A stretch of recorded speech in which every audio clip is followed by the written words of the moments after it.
Respected Chancellor, respected Vice Chancellor,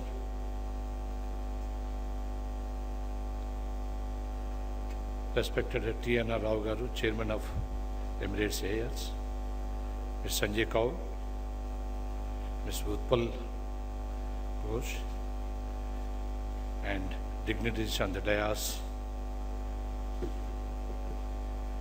and UPES faculty members, eminent dignitaries on the dais and off the dais, graduating students and the proud parents, distinguished guests and media, and ladies and gentlemen, a very good evening to you all.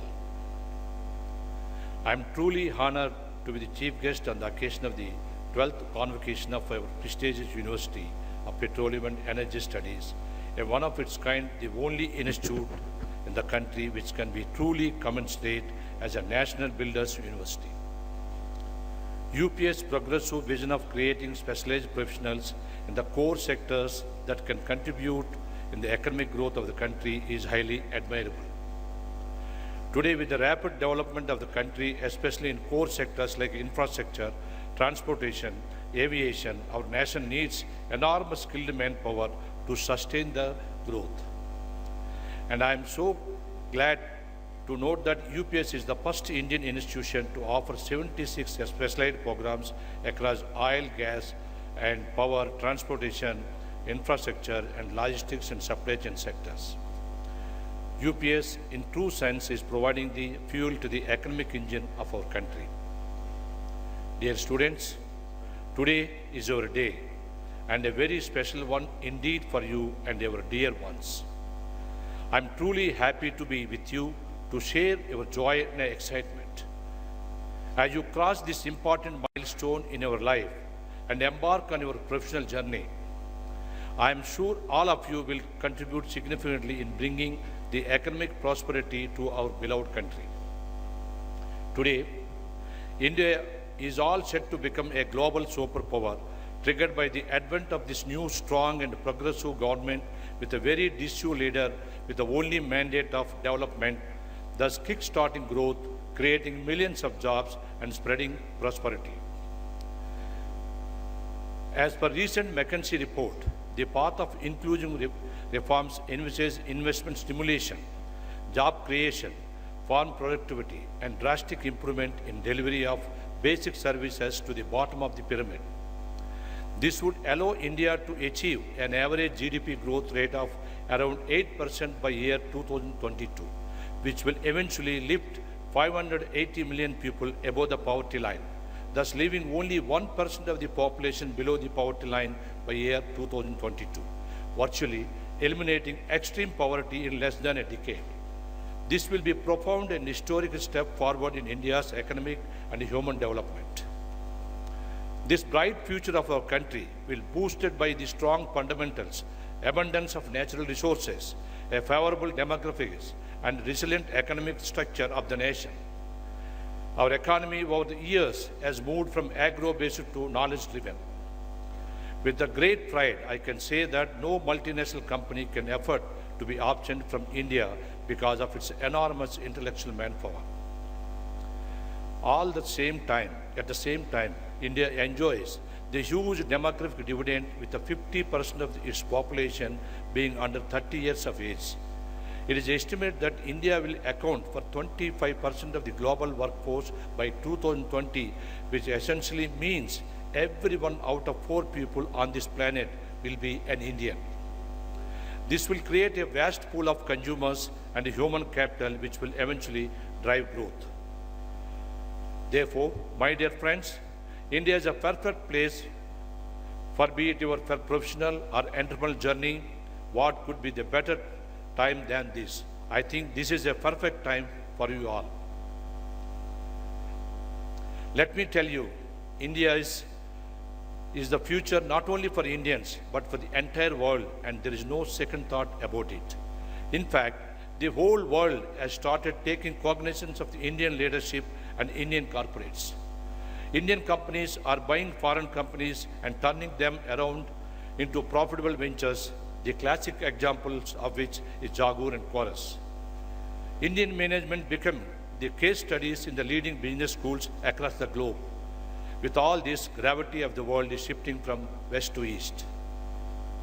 One more interesting trend is emerging, which you will start experiencing soon.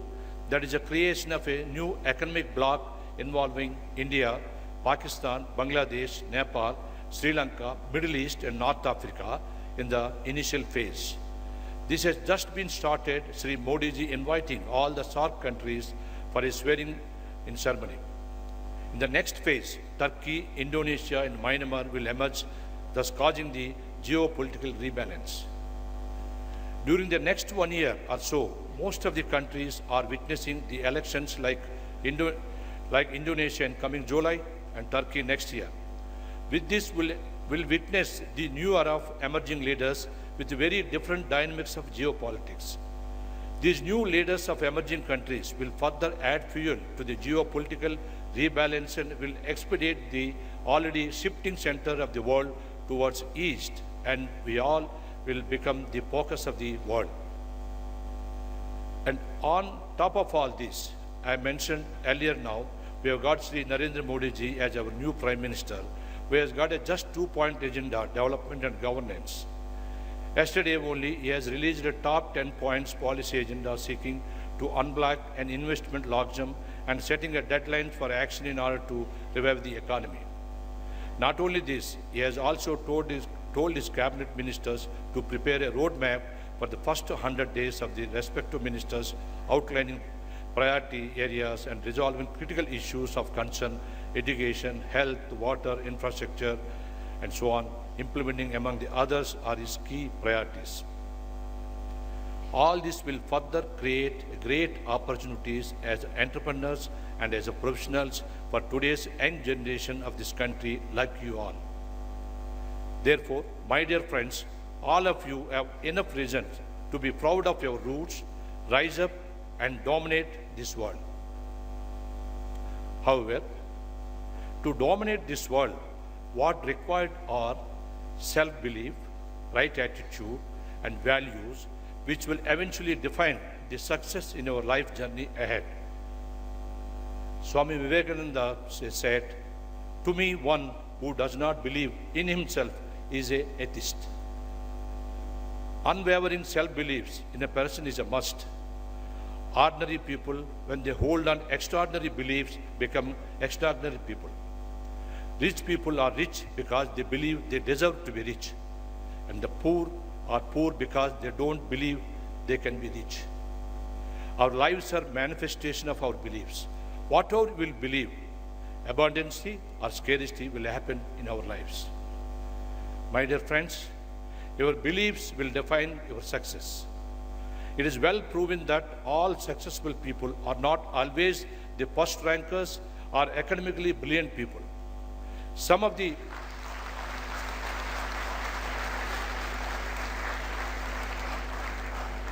backbenchers did not remain backbenchers for life, but have made significant contribution.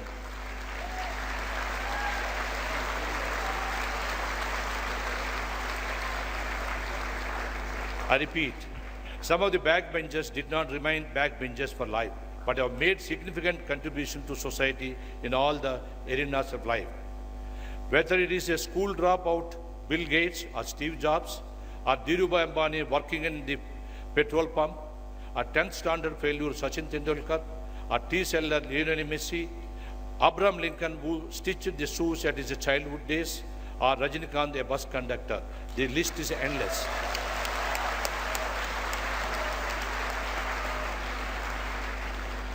What is common in all these people is their strong self-belief system.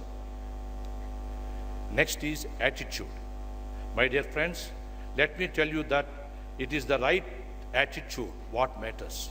You need to develop and cultivate the positive can-do attitude. I will share the importance of the right attitude with a small story of two brothers. A poor man lives with his two sons in a one-room apartment. His wife had died many years back. Every night he comes home drunk and creates a nuisance. The elder son quietly leaves, settles down under a street lamp and studies.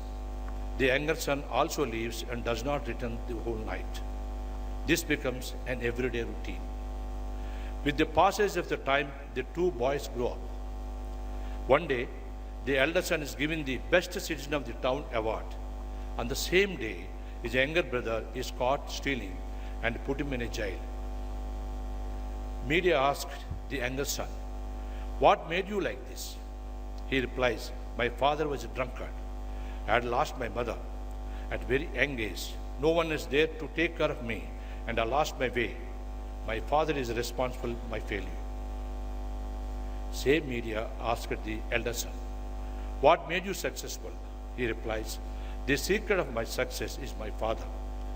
He was an alcoholic and we are very poor. I decided that I should not be like my father. So I studied hard to make a better life. I am very grateful to my father for showing me not to be like him." Now, as you can see, the same situation. Now you can see the same situation viewed differently depending on our attitude. Therefore, my dear friends, let us not blame or make excuses. We always have a tendency to blame others for our shortcomings. When we do that, we make someone else responsible for our lives. The moral of the story is we have to take responsibility for our lives. We must learn to use what life gives us, not to blame our parents or our circumstances. Next is values. The fundamental of all values is humility. As success comes, one develops ego. This ego spoils relationships, reduces listening capacity, stops growth, and eventually leads to the downfall.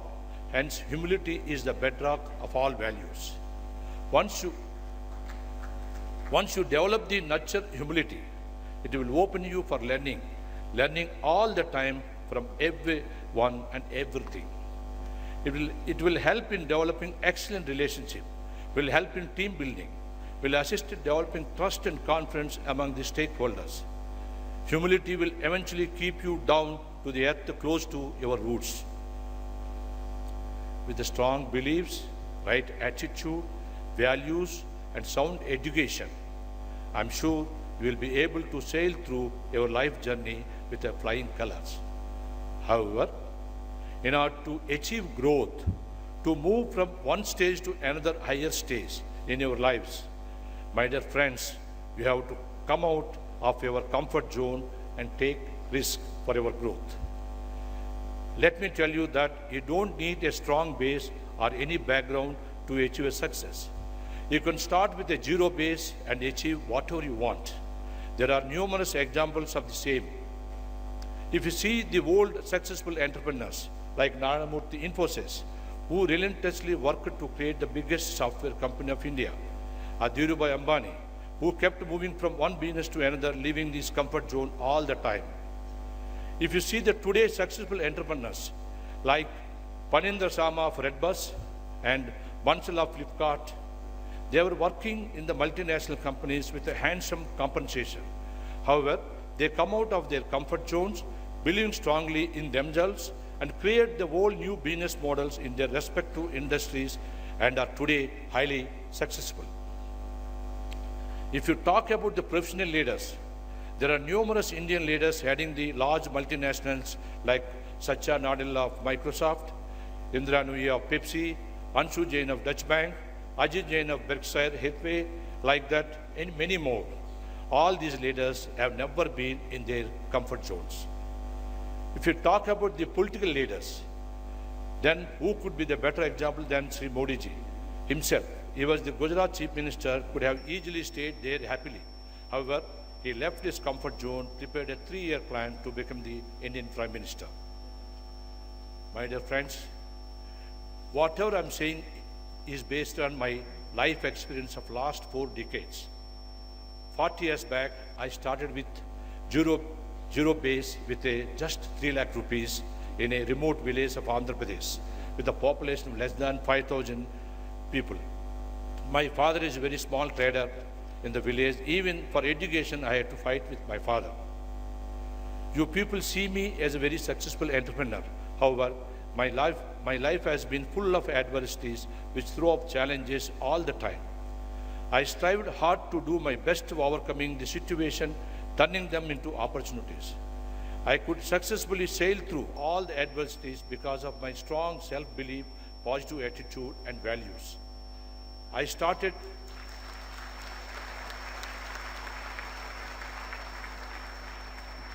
Before academic reforms, I started 28 businesses throughout my life journey and was never in my comfort zone. I kept on moving from one business to another. I was very successful banker in the past and created ING Vaishya Bank. However, I left that comfort zone as well as and moved to infrastructure.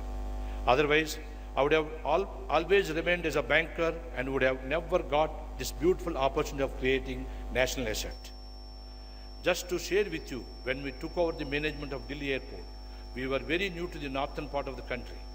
We had to build one of the largest terminals in the world in a challenging short period of 37 months, whereas similar construction across the globe takes on the average of 60 to 80 months.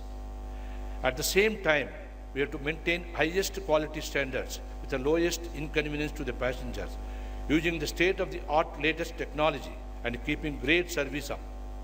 Moreover, we have to work with the 3,000 employees of Airport Authority of India with a different mindset and lots of airport land with the encroachment not available to us for the development.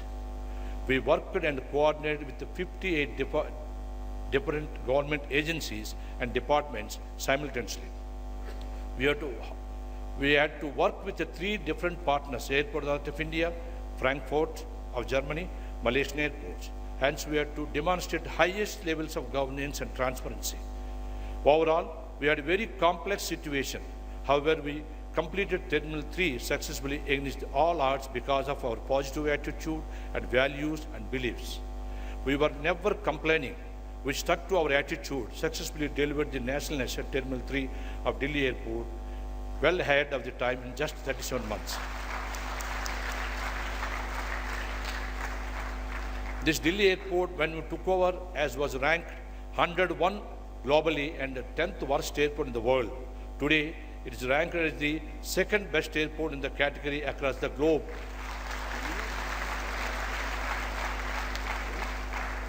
I repeat, today it is ranked the 2nd best airport in its category across the globe for consecutive last 3 years.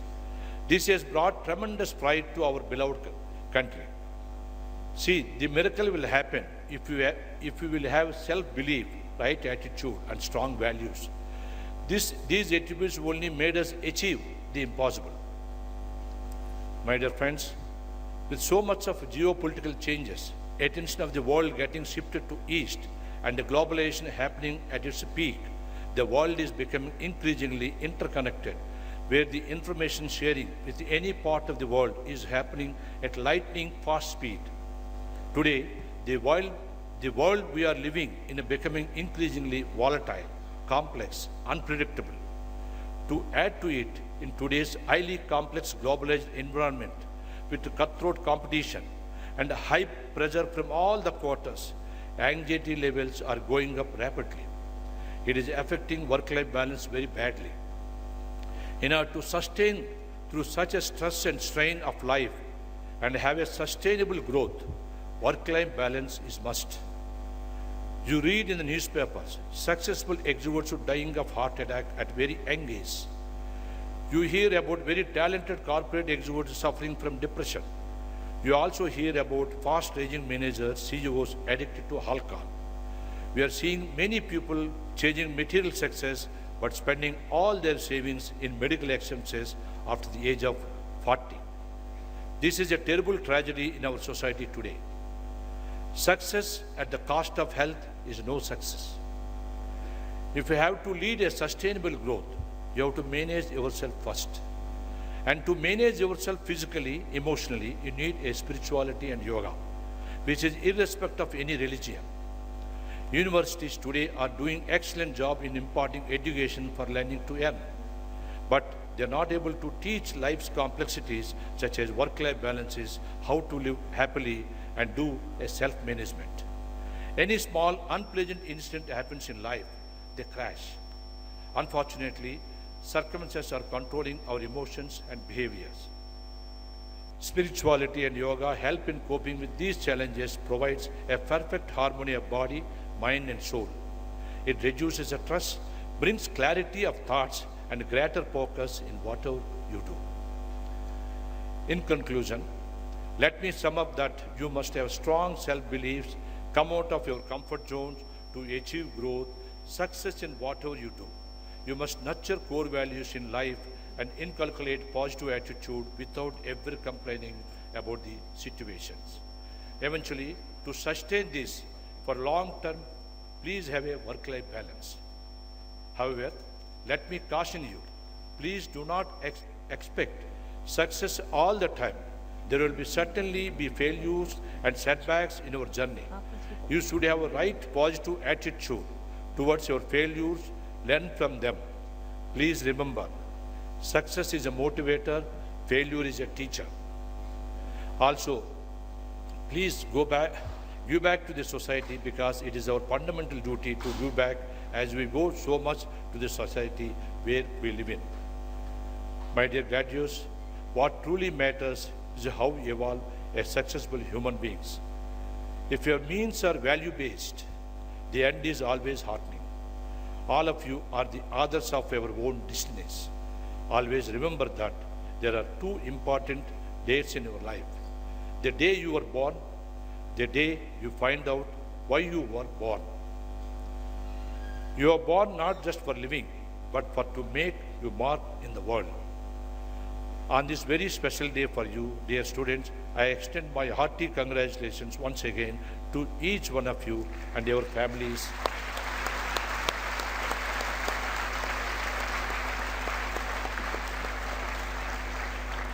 Hearty congratulations once again to each one of you and your families on reaching a glorious milestone in your personal life today.